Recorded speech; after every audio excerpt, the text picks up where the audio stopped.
So let's start our conversation for today. And I'm very, very delighted to welcome my good friend, Karina Stewart, who is the founder of Kamalaya Wellness Sanctuary. I posted Karina's bio on the event page. And can you hear me? You can hear me. Good. I posted Karina's bio on the event page, but in case you didn't read it, I want to give you some background on Karina's work and experience in holistic healing. Karina has 22 years of experience in the study and practice of diverse Asian healing and spiritual traditions. Her academic background includes a master's degree in traditional Chinese medicine from Yosan University in California, with internships in Japan and China. She worked with other medical and health experts to develop and test medical detoxification protocols combining modern medicine, traditional Chinese medicine, and naturopathy.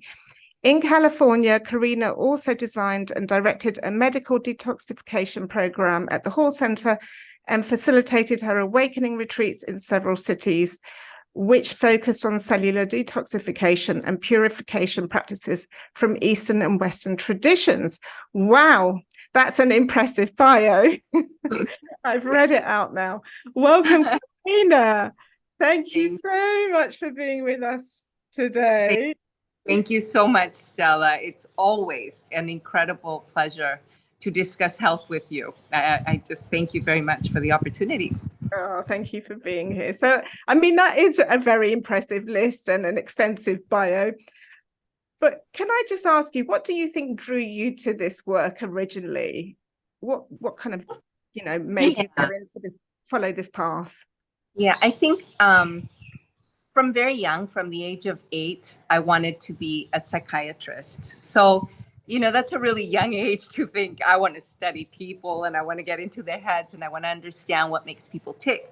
But I think if I look back on it, I've always been really interested in people, the grown-ups around me for sure. But just, there was a fascination with what adults, kids, people were.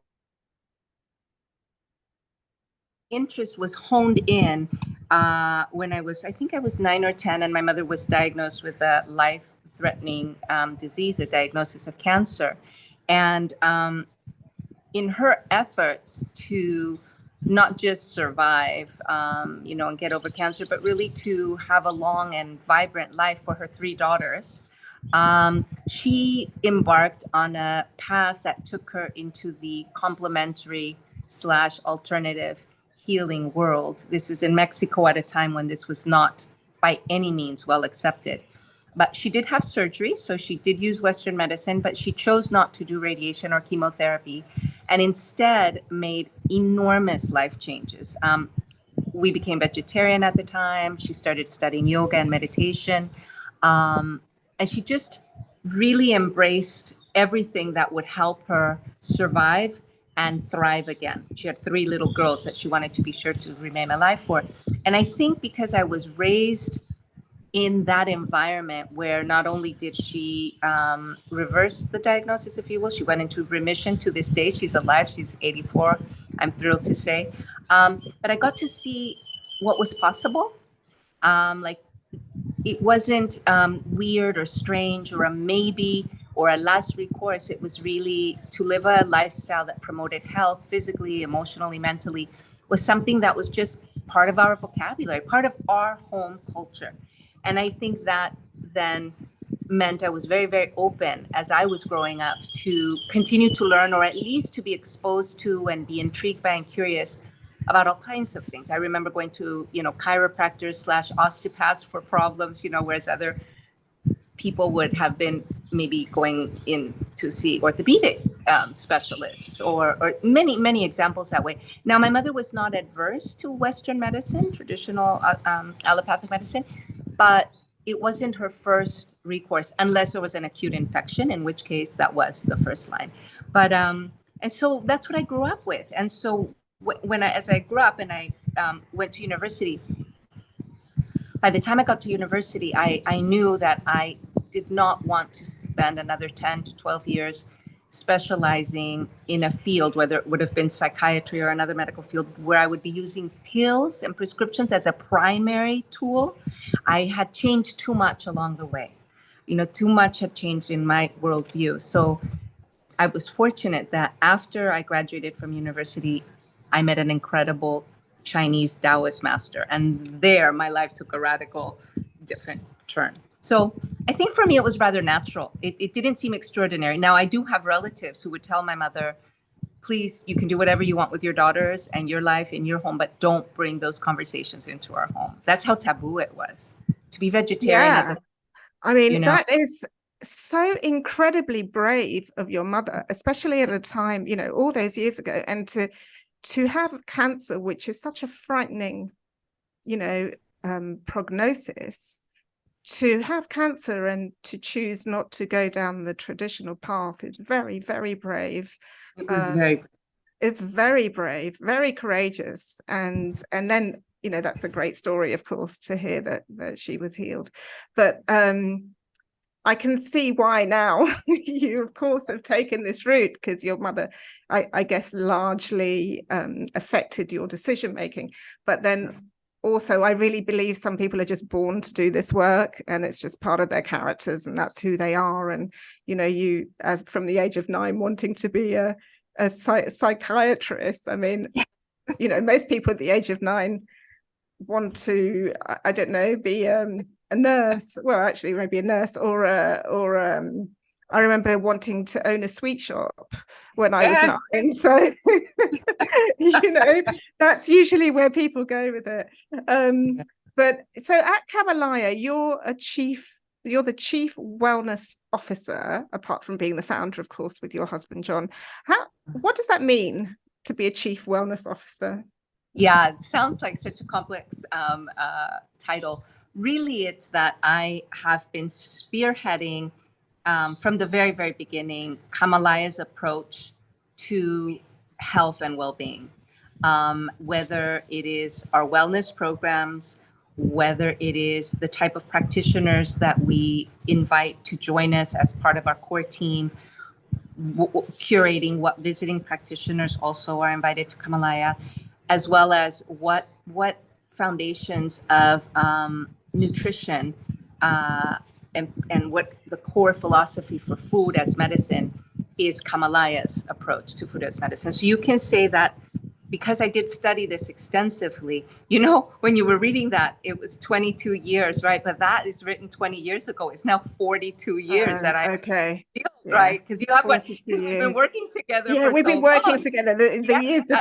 The years fly by. Yeah. Exactly. It's really a lifetime that I have spent in the study and practice of health, the field of health, body, mind, heart, spirit, all of it. And so what I do for Kamala and what I've done all along is to envision what our philosophy is, and then how to bridge the concepts into the grounding it into Kamalaya in programs, in treatments, in what the team looks like, what the different departments look like, trainings, as well as the cuisine, as I mentioned, and then also how we communicate what Kamalaya is to the world.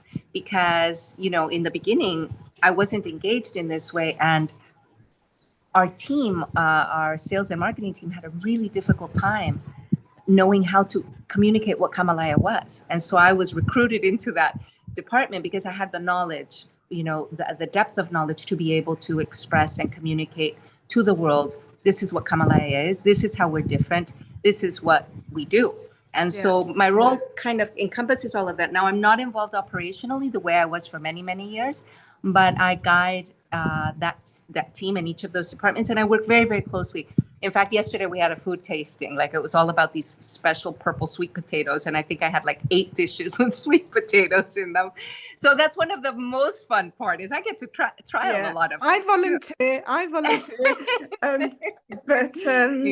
But yes, I think it's good to describe what you do, because it shows that you're so involved in the actual process there. And I know, not many things get past your eagle eye down there. So I know everything has to be, finely tuned and double checked and triple checked by Karina. So, but that I think ensures the quality and the integrity of the programs and everything that you offer. So anyway, we're here today to talk about women's health. And I always like to think of a woman as being such an intricate and finely tuned being. Are we really more complex than the male species, or is this just my view? No, our health is definitely more complex. I wish more people understood that. And being women, we do know that, even though we can't possibly know what it's like from a man's perspective. But I can tell you from having studied this in my studies in traditional Chinese medicine, I studied and specialized in women's health. Women's just physical health is much more complex than men's because of our constantly changing and evolving cycles, life cycles from prepubescent to pubescent. So let's just say 15. It starts much younger now, but 15 to 40 to perimenopause to then menopause. So we have very distinct life phases, if you will, and then within each of those, we have our monthly phases and cycles, right, that are changing. So our health is more delicate, it is more finely tuned, and there are constant changes that are happening. And most women, not forget about men knowing about this, but most women are not well informed about their own health and how to best take care of it. But it is complex. I mean, in the end, it's all about being able to get pregnant and have a baby. And imagine that's like this huge miraculous happening that we take for granted, but it's very complex. And so a woman's whole health is geared for this incredible gift that women have. What do you think? Is that why you believe from an evolutionary process that we ended up being so kind of complex and finely tuned? Is it around that gift of childbirth, as you say? Is that what drives it all? I would think yes, because I mean, in the end, we are very close to nature. We are part of nature. As much as we think that we might not be, that we kind of, our consciousness leads us to believe that we're beyond nature, but we're not. We're very much a part of nature. And in nature, reproduction and survival is right at the very top, right? I mean, it's priority. So, however it was that this complexity evolved, it's very clear that it is geared to be able to reproduce. And since women's bodies are the ones that carry that capacity, on the one hand, we're very resilient and strong, but on the other hand, it's also a very delicate and complex process to be able to get pregnant and to carry to full term. Yeah. And we know many people struggle with that and Absolutely. have issues with that throughout their lives. Well, Absolutely. throughout their lives, but at the time of their life. Absolutely. It's interesting that you made the comment there that many women don't understand how finely tuned they are and the balance around that. Why do you think that is? I don't think it's highlighted. I mean, I just don't think that there's a whole awareness particularly in the Western cultures, I will generalize to say. Having lived in Asia now for 29, almost 30 years, I can tell you, and also because of my studies in traditional Chinese medicine and in yoga and so forth, in Asia, there is still a stronger, more developed awareness and education about women's health being different than men's health, and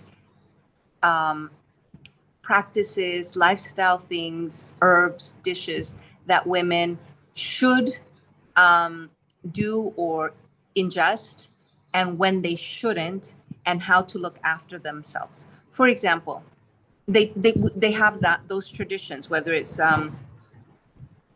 within the culture or within the families, right? So a grandmother or an auntie or a mother passing these things on. But for example, here in Thailand and in India, they know that fresh coconuts, which we all love. You know, they're so hydrating. They're full of electrolytes. They're delicious, especially here on Koh Samui. They're so sweet, naturally sweet. They're just so refreshing. However, they have what is called the cooling property, right? So they're perfect for hot weather, etc. But women during their menstrual cycles should not have them because of this cooling property. It can create cramping. It can lead to issues in the cycle because it's too cooling. It can lead to a little bit more bleeding than necessary because that cooling energy is kind of downward thrusting. So just a simple thing like that, like when you can eat coconuts as a woman and when you shouldn't eat coconuts as a woman. Very simple, right? It's a coconut. So It's interesting. Mhm. So interesting. And that's just one example, I guess, that they learned through the generations, but that still became a big part of the culture. But we've Yes. lost that in the West, I think, because I'm sure we had that in the West too, with, you know, our grandmothers and great grandmothers. They knew, I mean, they just knew from they knew their own bodies, the wisdom of their own bodies. And I feel like we've lost that information because, you know, we're always turning to either a doctor or the internet or something, you know, to tell us the answer, maybe than rather listening to our own bodies. It's quite a fascinating viewpoint. You touched briefly about the different phases of a woman's life that affect their health. Can we just go back to that and expand on that a little bit? So Absolutely. yeah Absolutely. So for our women's health program that we just created at Kamalaya, we begin with the pubescent period, you know, like when you actually when you start menstruating, so a little, you know, later. So we're saying from around, for us at Kamalaya, 18 years until 40, that cycle. So a woman has already started her menstrual cycle, and right until 40, which we'll call the fertile years, because traditionally a healthy woman, those are very, very fertile years. That is a very distinct phase where a woman will need to make sure that her cycle is regular, is healthy, is free of pain, it's not blocked, it's not skipping. All the things we assume with a healthy, regular cycle, you know, usually 28 days, can be 30, can even be 32 days. So that depends on each woman, that's fine. But there are markers of when it's healthy and when it's not. For example, a lot of clotting is not normal. And a lot of women don't know that. It's just like, oh, well, this is how I cycle, you know.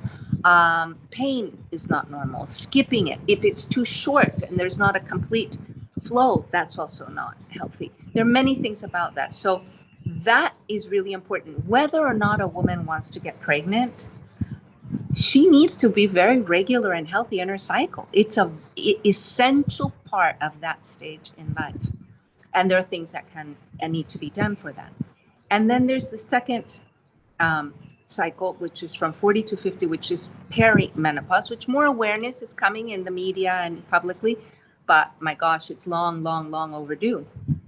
And a woman has different requirements at that time. For example, her adrenals need a lot more support. And if she doesn't support her adrenals in that phase, then she will be entering menopause with a little bit of a handicap, a little bit weakened, which will make menopause much more difficult. But most women don't know that. Most women are, you know, I was working harder than I ever had in my 40s because that was Kamalaya as a startup and we were building it. And I mean, I burnt the candle on every end. I found ends on that candle that no one else had found and was lighting them, you know, and it had an impact on my health, a really profound impact. So those years in particular, excuse me for the barking, but I'm out in my garden, so I can't quite. That's okay. That's fine. I hope it's not too loud over there. No, it's okay. But so it's really, really a very, very, very delicate phase in a woman's cycle, the 40 to 50 perimenopause years. And there are many examples I can give on that, but it's distinct and very different than the first phase. And then the last phase, we've, again, more coverage, a little bit more awareness, which is the menopause, you know, years. From, again, these are rough markers, but let's say from 50 onward. Some women start much younger. I had a friend many years ago, and she started menopause in her late 30s. She was a career woman. She worked a lot, and I think there was some genetic component to that, but it was also lifestyle, and she was not in any way prepared for that. It was a huge shock, as you could imagine. So those are the three distinct phases, and each of those phases has really, a woman has to pay attention to different things in order to be at her best through that stage. And we're not generally taught this. Unless you go to a practitioner that's very well versed in this, it's not something women learn about. They just might know, yes, I'm going through menopause now, but not what can I do? What should I have begun doing already in my 40s to prepare for this? That would make it all a lot easier. Yeah. I think the 40s are really important years, aren't they? Yes, To start taking, yeah. I mean, I had a very similar issue to you as well, where I was, I started my business, well, we started our businesses at the same time, and then I also overdid it, and I, as you know, I had an adrenal burnout, and I just I suffered for that later. I absolutely suffered for that, and I think it's really important to bring that awareness in. When do you think women start, I mean, on that note, do you think women start to see the main symptoms or challenges with their health? Is it perimenopause and menopause? That's really when it all comes, like the previous years all culminate around perimenopause and menopause. Yes, I would say this. I would say a very robust, resilient woman who isn't having difficulties in her fertile years, those first couple of decades. Let's say she's very resilient. So yes, maybe she has painful menstruation, or maybe sometimes she skips her period, or maybe she has clotting. But the symptoms, unless she's trying to get pregnant and then finds difficulties, she might be able to ignore them because they're not as, for many women, I'll venture to say, they're not as pressing. Although I have to say, like, PCOS is epidemic. I mean, there are things that are really huge, and birth control is a big issue. Like, what is the healthiest birth control? So there are other issues, but you can get away with a lot. You can overwork yourself. You can work hard and play hard. You're like a rubber band that has a lot of give and resilience, and you spring back, and you take, a weekend, and then you're back to yourself. But it is cumulative. So, we have to be careful. But certainly by perimenopause, so around early 40s or late 30s, that all starts to change, because even naturally, even a woman who's very, very healthy, it's in that perimenopause phase that our hormones start to fluctuate, not be as steady. The estrogen starts to get lower, or the progesterone starts to decrease in terms of the ratio to each other also changes. And we're just not as robust. And so if we don't adapt to that stage, if we don't change our lifestyle, our sleeping habits, our routine, how we exercise, when we exercise. I mean, I'll pause here for a moment, but just to say, then if we're not paying attention, we can really hurt ourselves. You did, I did, and countless women that come to Kamalaya over the years, and women that I saw before I had Kamalaya, that I saw clinically, hurt themselves because they don't have the information or the knowledge at that time. So in yoga, for example, I mean, we're very, very careful about what postures, what asanas women can do depending on their cycle in the month. There are postures that are contraindicated if you're in your cycle and you're flowing. And there's good reason for that. But that's in yoga. What about every other type of fitness? What about our sleep? What about, let's say, intermittent fasting? I mean, so many things that a woman has to have knowledge and information about in order to support herself through this. And where's that information going to come from? Well, at the moment, it has to come from practitioners that are well trained in this. And that's not easy to find. No. I mean, the field, I can tell you, it is not easy to find. No, absolutely not. I mean, I really take that point. I wish somebody had told me when I was in my late 30s and early 40s, hey, look out for this and be careful of this and do that. And But as you said, I mean, certainly in those days, there's more information out now, and it's easier to find that information. But in those days, it was just not there. And we'll talk about that in a minute. But in those days, even in the UK, now it's changed. But if you'd gone to a doctor with issues, or I'm not feeling well, I'm not feeling tired, they wouldn't have been able to really prescribe or give you anything, maybe some antidepressants or something like that in those days. So are hormones the only factor at play here? Is it just the hormones that make us feel like that? Because we simplify it, don't we? We're like, oh, it's all about our hormones, but is it? No. I mean, the hormones are okay. In Western medicine, to simplify, there are three main systems that are interacting and affecting our health. And I'm really simplifying, but we do that in Chinese medicine sometimes to kind of get a snapshot. It would be the endocrine system, so the hormones. It would be the nervous system, and it would be the immune system. And the interaction between these three governing everything else going on in our health and body. So the endocrine system, i.e. the hormonal system, is pivotal. It's one of three, right? So it is extremely important for men and for women. Again, our system being much more complex. However, women have many more digestive issues than men. Women have much more, 85% of autoimmune disease is in women. What is that? Is that simply related to hormones? No. There's something with the digestive system where women are more susceptible to having inflammation. And you hear this with women, I'm bloated, I can't digest my food, or all kinds of dysbiosis. And that affects, that in my training has an impact on autoimmune disease. Like, we always look at the gut, the microbiome, when we're going to deal with autoimmune issues. But also, a big percentage of our immune system is in our gut. So again, the gut is off and the digestion is out of balance, it's going to be affecting our immune system and therefore autoimmune issues, right? So there's a distinct correlation.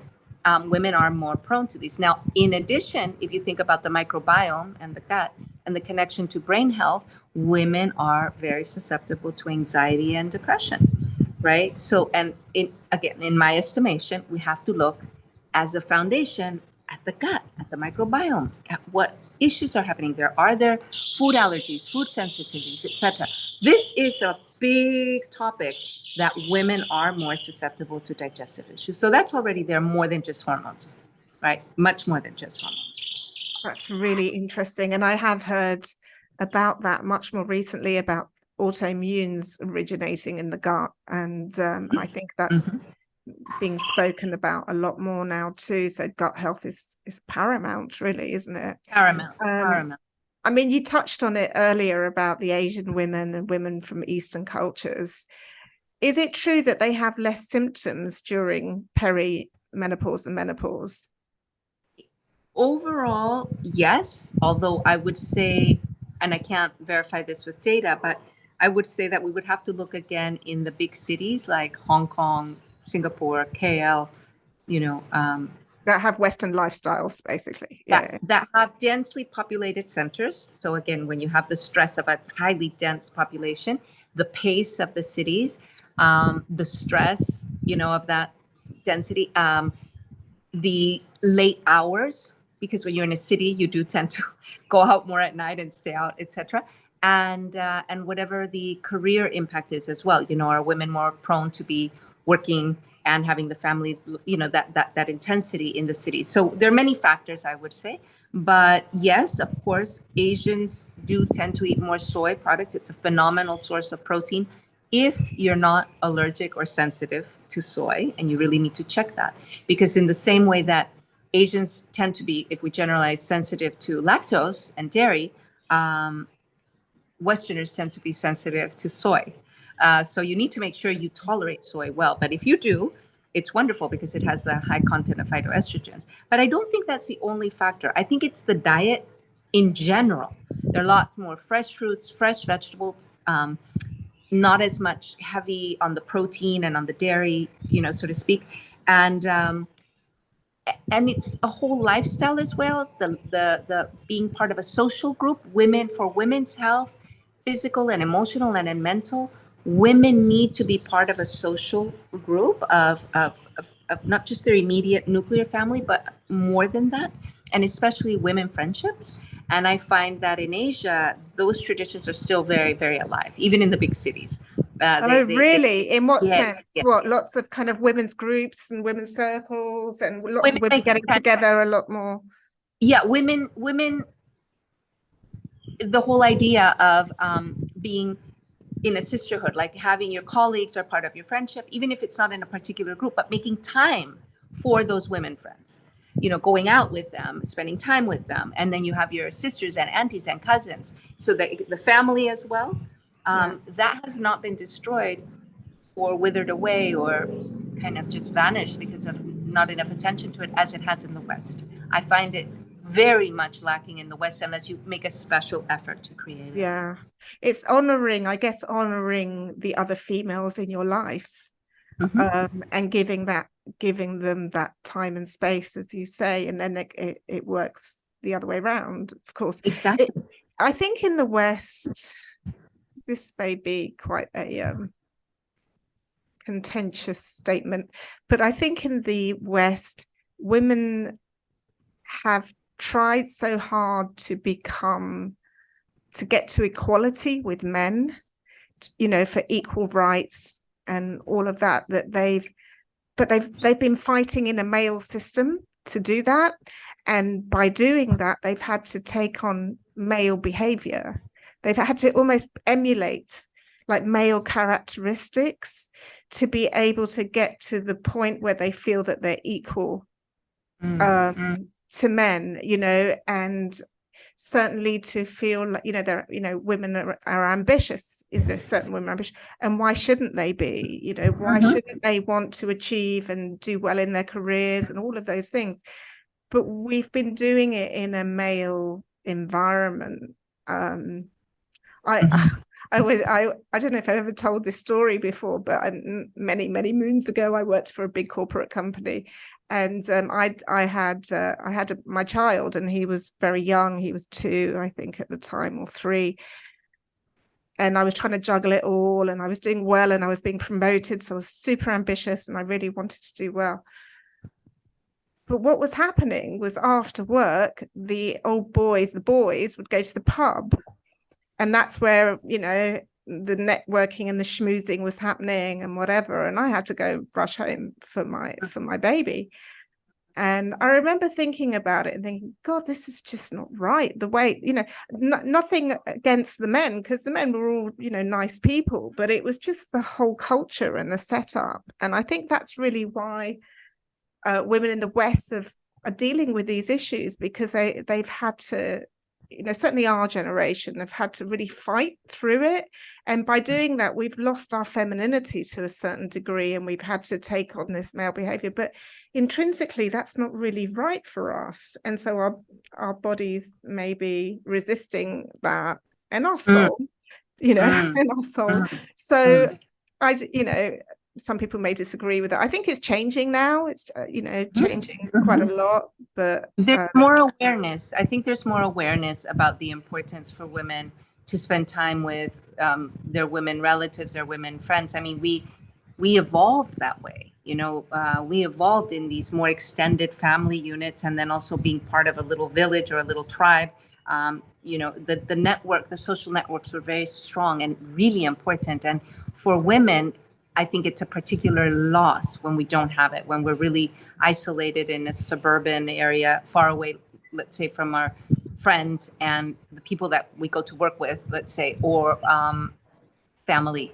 But I do know when women spend time with each other, they produce more oxytocin. And that, of course, is a hormone that is an attachment promoting hormone. It's women produce very large amounts of it when they're breastfeeding. And it also enhances the pleasure of an orgasm. So all men listening, you should really promote your girlfriend or partners spending time with their girlfriends. You'll get the benefit too. I don't think there's any men listening on this one, but maybe we should get it out to them. Maybe we can play it to them. Okay, let's move on to HRT. I really wanted to talk about HRT, and it was a big part of this, the summary about the event. So here in the UK, we went from not recognizing menopause as a symptom. Like I said, you'd go to the doctor and they'd be like, okay, just deal with it, or here's some antidepressants. But now it's been seen as a medical condition. It's been classified as a medical condition. What do you think about menopause being labeled as a medical condition? Yeah, I understand why it can be helpful to do that. And I'll tell you why I think it's helpful in a minute. But it isn't a medical condition. However, the reason I think it can be helpful and is helpful is that there is a stigma to the use of HRT that is certainly in the West based on studies that were done and that seemed to show that the use of HRT was linked to many diseases that we would not want to have associated with anything we were taking to help us. And unfortunately, a distinction was not made in the studies and the research or in the communication about this between synthetic HRT and bioidentical HRT. Mm-hmm. So I meet a lot of women who are very, very close-minded and do not want to even hear about HRT being an option in their treatment because they've heard of this long studies that were done. So for that reason, I think that presenting it as a condition to which we can provide help and a solution and support, is that better? Is that okay? No, it's me. I'm doing it. No, okay. It's fine. Okay. That could be helpful to get women who might be closed-minded about considering it or even having the discussion to open up and have the discussion and be informed in order to make the right choice for them. I still believe that it's a very personal decision. I don't think everyone should do it by any means, but I have to tell you that the consequences of not doing it are really very real. And to be educated on what will happen to your body when your hormones decline precipitously in menopause is something that's very important. I had to get educated and informed by a very dear friend of mine. I did a podcast with her, Dr. Prudence Hall. She's in California. She's brilliant. She has 40 years of experience. And when I had to discuss, my thyroid was the first hormone that started going into decline. Basically, we discussed at the time as well menopause. And she basically said, look, Karina, it's Mother Nature trying to kill us. And the reason Mother Nature is trying to kill us is we're no longer viable to reproduce. And we're talking brutal laws of nature, right? So since we're not anymore going to be viable for reproduction, our function is over. And so our hormones, having been like this, and maybe a little wobbly for a decade, then go, can you see my hand? They go off the cliff. They just drop right off. Men's don't do that. Men's go gradually, so imperceptible until they're like 70. I had a grandfather, 72, that married a 22-year-old and had 2 gorgeous, healthy kids. Can you imagine? Yeah, like literally. So you can't say that in the reverse at all. Right. So, and what happens when our hormones drop off the cliff in that way is that we develop all kinds of symptomology. Remember the importance of those 3 systems, the immune system, the nervous system, and the endocrine system. So we are hobbling. Instead of having a 3-legged stool, now it's a 2-legged stool. And what happens is that we become really miserable emotionally, physically, and mentally. And to think about living like that for decades and then being medicated for illnesses because our hormones have shut down, it's really something worth getting an education on, and then making a very informed decision.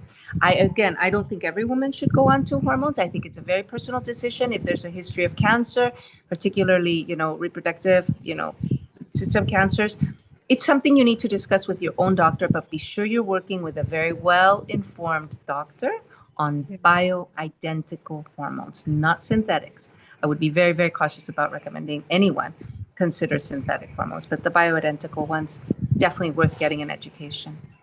That's such a great way of explaining it with regards to, nature not seeing us as viable anymore. Which is true. I mean, I personally also resisted them for several years, and I suffered immensely because I wanted to do everything in a natural way. But, it was affecting my day-to-day so much. And it was a lifesaver for me. But I want to talk about this because, as I said, in this country, we went from nothing, and now the GPs are gradually being trained on menopause and HRT, and it seems like everybody who goes now is getting prescribed with HRT, which is not a bad thing, as you say. But is it the B end, the B end of it? Is there are there other ways, or is it just like, okay, you've got your HRT and you're fine now, you don't need to do anything else because you've got your HRT, so you don't have to worry about anything else?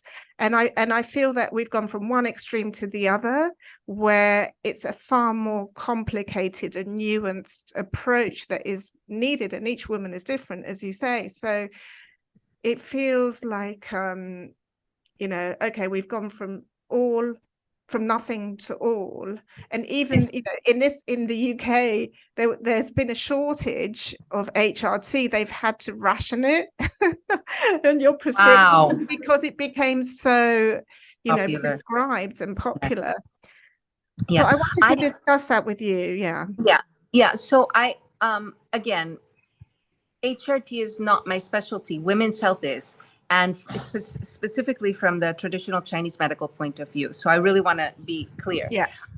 However, as I mentioned to you, I have these discussions with my very, very dear friend, Dr. Prudence Hall, who is a specialist, and she was a lifesaver for me. I had the same trajectory as you. I was going to do it naturally. I wasn't going to take any hormones. I would use lifestyle, and that was untenable. Let's just say it was not happening. The least of the symptoms for me is to have hot flashes. It's everything else. It's not being able to sleep. It's the mood dysregulation. It's the weight gain. It's the inflammation. It's the depressiveness. I mean, each woman is different how it will manifest. And again, what you've done the decade before makes all the difference. If your adrenals are strong, if your thyroid is strong when you enter menopause. So, I think that they are amazing, and I would definitely, as I said, recommend every single woman get educated when the time comes for herself. And I would say even get a baseline before you're 40, maybe at 30, 35, get a baseline of what your levels for the different hormones is for that age, before 40, before perimenopause, where they start to fluctuate.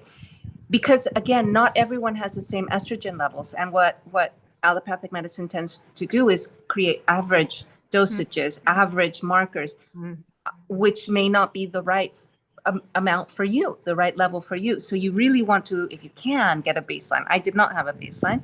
So we did a lot of trial and error, and I would say a couple of years of trial and error, which tries your patience, but it was what was necessary. Because I tend to be on the low end, and I was being prescribed a little too high, which wasn't healthy for me. But I think that we still have to look at lifestyle. I still think we have to look at cofactors. For example, when you use bioidentical, or, as close to the body's original estrogen or progesterone as possible, I always recommend that people also do regular liver support herbs, as well as liver cleanses at least once a year, at least one 10-day liver cleanse a year. while also taking herbs that help and support the liver, because it's the liver that will break down your hormones, especially the estrogens, and make sure that they're properly eliminated. So when you're using this adjunct for longer than nature intended, I believe we should support the body, right, to perform what it's naturally supporting anyway. And I would say that you really want to be sure that the body does break down the estrogen, is doing that really well. So you can supplement for that. You can take herbs for that. I would work with a naturopath on this. And again, you don't have to go, every week or anything like that. Once you set a protocol for yourself, you can go every 6 months or whatever it is, depending on what else you're dealing with. I feel that, sleep and sleep hygiene is critical. Yes, you can get your hormones balanced, but you still need to do the right things, because you are going to feel, let's say, that you have more support and more energy than if you were in menopause without that. But you shouldn't still burn the candle at both ends. You're not 30. Yeah. You're not. We're in a different phase of life. And so within that, be wise. Take the support, work with that support, but let's not pretend we're 30 and, stay out all night and work excessively, deplete ourselves in other ways. So I believe that the whole lifestyle needs to be addressed.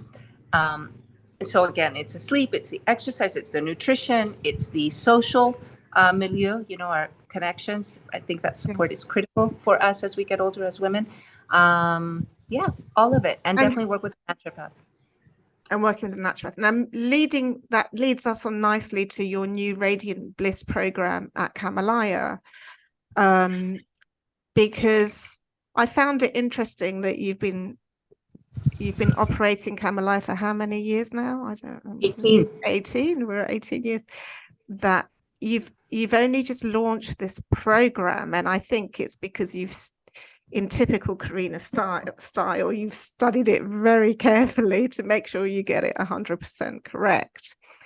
And I just want for you to talk about understanding the basic concept of the program and the elements that you're pulling into it. Yes. The different phases, I guess.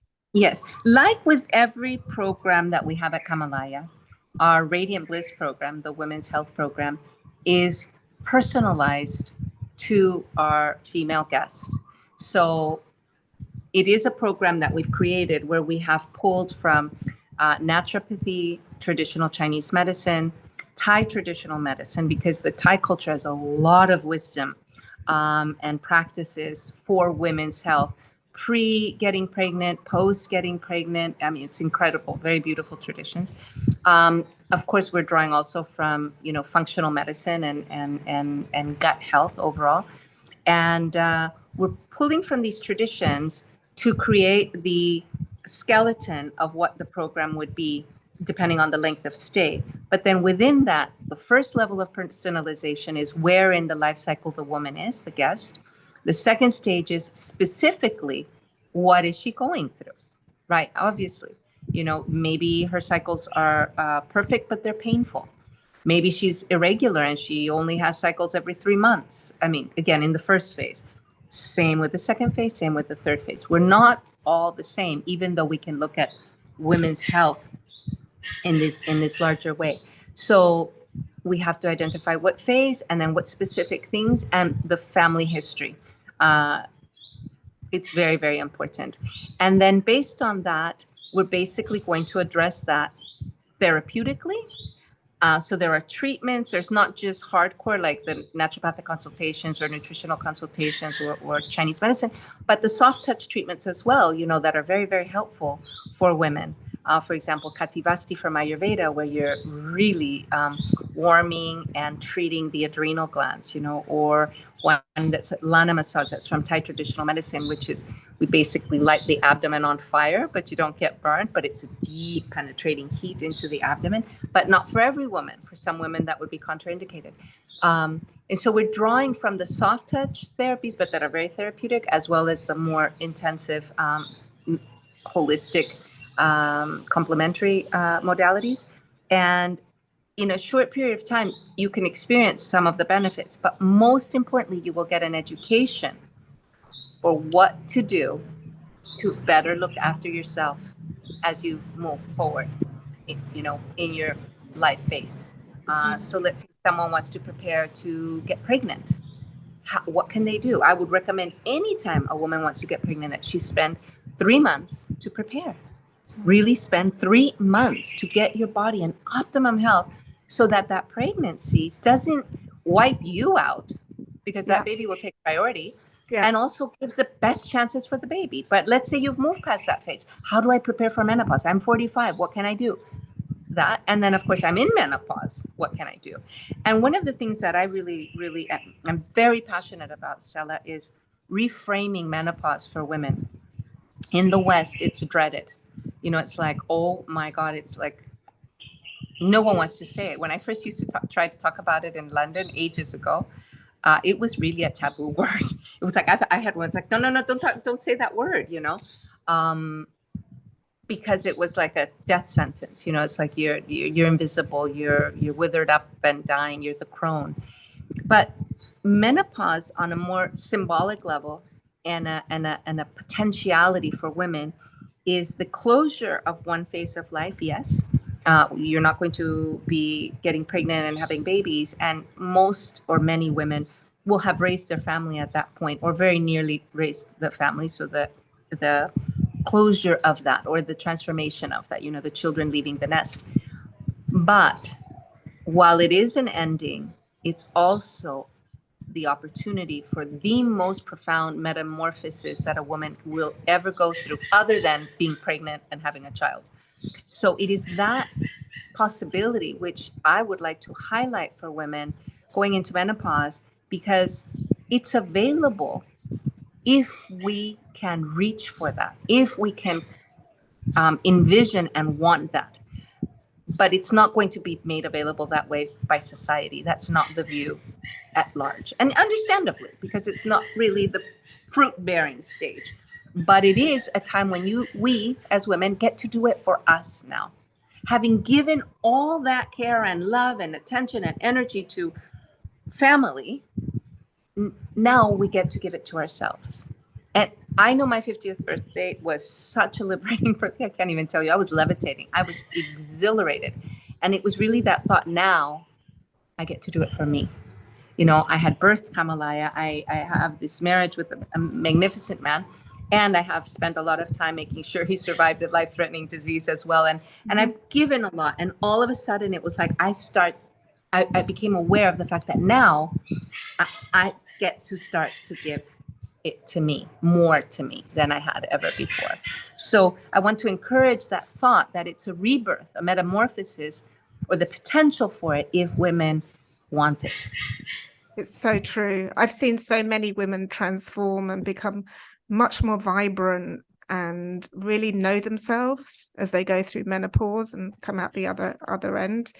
Because you shared your responsibilities, and then you can start really focusing in on yourself. I think a lot of women still need to deal with that psychological thought that it's selfish, because that still lingers with so many people, and they're not willing to invest in themselves, or they see it as frivolous, and that's a whole different conversation. But absolutely. And I know as part of your program, the Radiant Bliss program, you include sessions with the mentors, right? Yeah.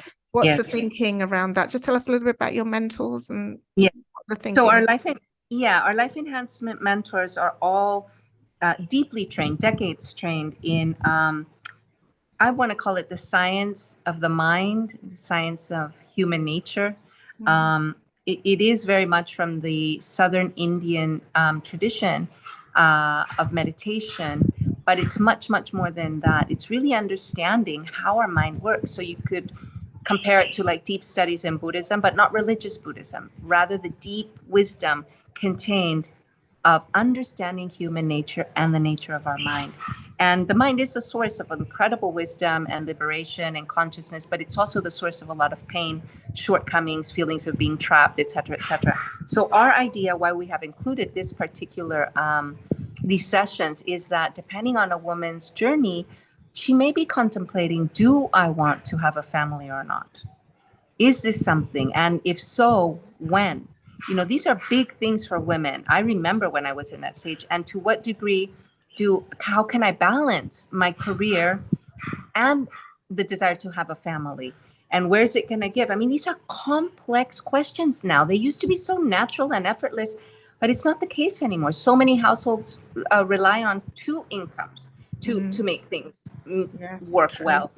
Not even mentioning having then children. So that's one set of questions, also career or career change that a woman in that stage of life, 40 to 50, perimenopause, it is very much, a very challenging time for women. They're usually in the middle of the big strides in their career, at the same time looking after family if they've had a family, and sometimes even starting to have to look after parents. So it is a time of overload. What I see at Kamalaya, it's really, I now understand why women in India are depicted, the goddesses with millions of arms, because those are women in their 40s, like a myriad of arms juggling so many plates, and so having the wisdom of someone who really understands human nature and our hearts and our minds, and having these deep, deep, deep conversations where you can explore what's true for you in a very, very safe environment with people who know how to guide you to find your truth, your clarity, your wisdom, with kindness and in a very gentle way, is invaluable. And then, of course, this transformative phase of the menopause is we all need support and help in that. So that's why we included the mentors, and they're very gifted. There's 4 of them, and they're very, very gifted. I work with them regularly. So does my husband, John. The feedback from our guests over the past many, many years now that they're with us is exceptional. So we thought women could use with this soul searching with a really gentle companion. Yeah, I really like that. I think it's a very wise addition to the program. It certainly rounds it off. Okay, well, we've overrun by 4 minutes, but before we stop, I just want to ask if anyone has any questions of Karina. Just put them in chat, or you can even switch on your microphone and talk and ask.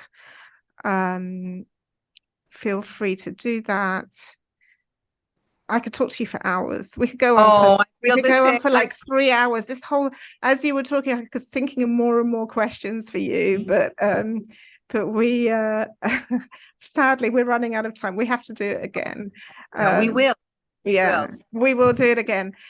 Lisa, just to answer for your point about the HRT being body identical, yes, that is the case now in the UK. So I think we're safe and sound with that information, that they're not using chemical hormones. They're not finely tuned to our hormonal needs, as you say. I know that is available, but I think it's a really good starting point for a lot of people to do that. But okay, well, we don't have any questions, so I'm going to let everyone. There's one. There is one. Oh, sorry. Who? It's me, Jane. Oh, hi, Jane. Hi, Jane. Hi. I was just wondering, I mean, I briefly went on HRT, but didn't continue with it. How long can you stay on it as you get into your 60s, 70s? I mean, how long is it safe to continue taking the bioidentical HRT if you need it? I'm not on it now. I haven't been on it now for 20 years. And I'm thinking, oh, maybe I need to go on it for me or for my body. I mean, I had problems with my thyroid back in my 30s when my marriage was breaking down. But I'm off it now, and I came off it because I asked to come off it. And I'm just wondering, is it something you should do, or just continue trying to just look after yourself with the food and your exercise and just trying to look after you? Is that enough? Yes, that's a really, really, really good question. First, I would say I would work with, again, an expert, bioidentical specialist, so a medical doctor that really has the training and depth of knowledge to assess whether or not you need them. And they will, one of the basic first steps is to do a blood panel of all your hormones, your thyroid, your adrenals, of course, estrogen, progesterone, testosterone. By the way, it's the second most highest hormone in a woman's body, estrogen being the first, and then testosterone, but I might even have that wrong. if I'm remembering correctly, it's actually, even for us, testosterone is a primary hormone, even though we have so much less than men. It's primary. So you might not need it. So I'm not going to say you do need it, but I would say to assess that, I wouldn't go just with subjective feelings. Why? Because we all adapt. We all adapt to whatever the baseline becomes. And while it might feel, well, actually, I do feel really quite fine. Let's just, I would say, get a blood panel, check also for things like inflammation, cardiovascular things, all the things that are normally associated with women as we get older. And then based on that, with your doctor who's well-trained, you can determine, you know, what is the right path forward. That would be absolutely what I would do if I was in your shoes. The second thing is, you can take them for a very long time, but it's not that you just get a prescription today and then that's it. You're not left like that. You should not be left, even 10 years, even 5 years. You need to get rechecked. First of all, they have to get you to the right amount, which is sometimes it's quite simple and easy, especially once we're past menopause. But, and I'm a firm believer in the least dosage required for the necessary result. I'm really a big believer in that. And then once you're stabilized, you know, you can test once or twice, you know, once a year or once every 2 years, once you're stabilized. I have, my mother's been on them for 30 years. She's in her 80s and she could not possibly envision her life without them. She had a horrible, horrible menopause. I mean, horrible, not the hot flashes. As I said, that's nothing. It was the lack of sleep. It was the panic attacks. It affected her moods, her thyroid. It was just, I was terrified, and it's probably what motivated me to specialize in women's health in Chinese medicine. So you can take them, I know, for decades, and the dosages might get smaller. You know, I don't know what the changes are because I haven't been on them that long, but again, you work with an expert.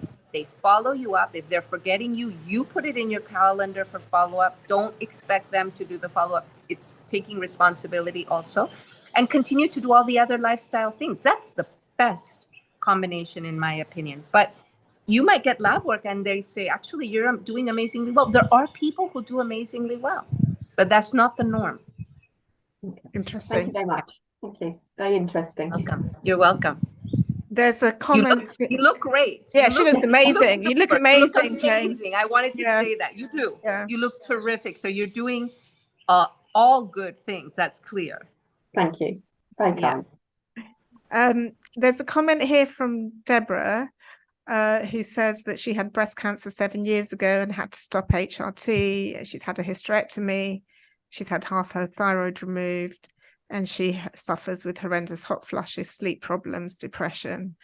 Oh, bless you, Deborah. My heart goes out to you. What would you recommend, please? I mean, it's difficult to obviously diagnose through Zoom and this kind of thing, but do you have any? I can't diagnose. No, I would say exactly what I said. I mean, always, always, always, always with HRT, I would say with everything, but it's really important with HRT. Please don't just go to someone who took 2 weekend courses on this and is a GP. You have to work with a specialist, meaning it can be your gynecologist, or it can be an endocrinologist. It can be someone who has really specialized in women's hormonal health and how to use bioidentical hormones. Often they have to test all of them, and often they have to adjust several, not just one. It's not just estrogen, or it's not just progesterone. So, but if people are not well trained, they can take, how do I want to say, simple solutions and approaches, which is not good for any of us. This is complex. Endocrinology is one of the most complex fields. In your case, especially given the history, I cannot possibly advise what they will say regarding your history, right? You clearly do need support and help, but I don't know what they will advise you. But you need to work with someone. Actually, I would also, there are people now who are like naturopathic oncologists who can do a lot of support on the prevention of cancer and the underlying mechanisms. But I do know that it used to be believed a lot that HRT would result in higher rates of cancer. But again, with bioidenticals, the research has shown the opposite with bioidenticals. But your case is quite complex, so I would absolutely encourage you to see a specialist. Yeah. I'm sorry, Deborah, I can't be more helpful. Deborah, my advice to you is go to your GP and ask for referral. Because they are doing this one size fits all, where they're saying, okay, if you have breast cancer, if you have anyone in your family who has breast cancer, we're not going to give HRT. But as Karina says, with the bioidenticals, they're not finding that. But I think you need to speak to someone who is really trained in that. And there are natural things I'm sure that you can do, but it sounds like you need probably something stronger as well. There are some plant-based ones that are considered sort of like precursors to going on actual HRT that are topical and so forth, but I would still work with a specialist because they're still going to mimic hormonal effects in the body. Milder, but it's still hormonal effects. So you want to work with a specialist who can help you. It's more complex. Ladies, I would really urge you to put this as your first priority, your own health. Because we need to start thinking that way and really push it through the NHS if you need to, with referrals, or if you're in a position to go privately, if you've got medical health insurance, go privately. It is super important that we do that and we don't prioritize other things over it, because it is the number one priority, I would say. Without that, we don't really have anything, and then we can have a really lovely life.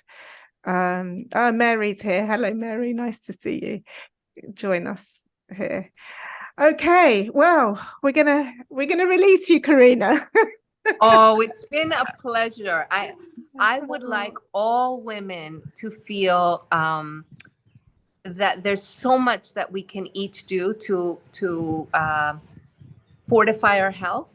So I'm going to leave you with three little things.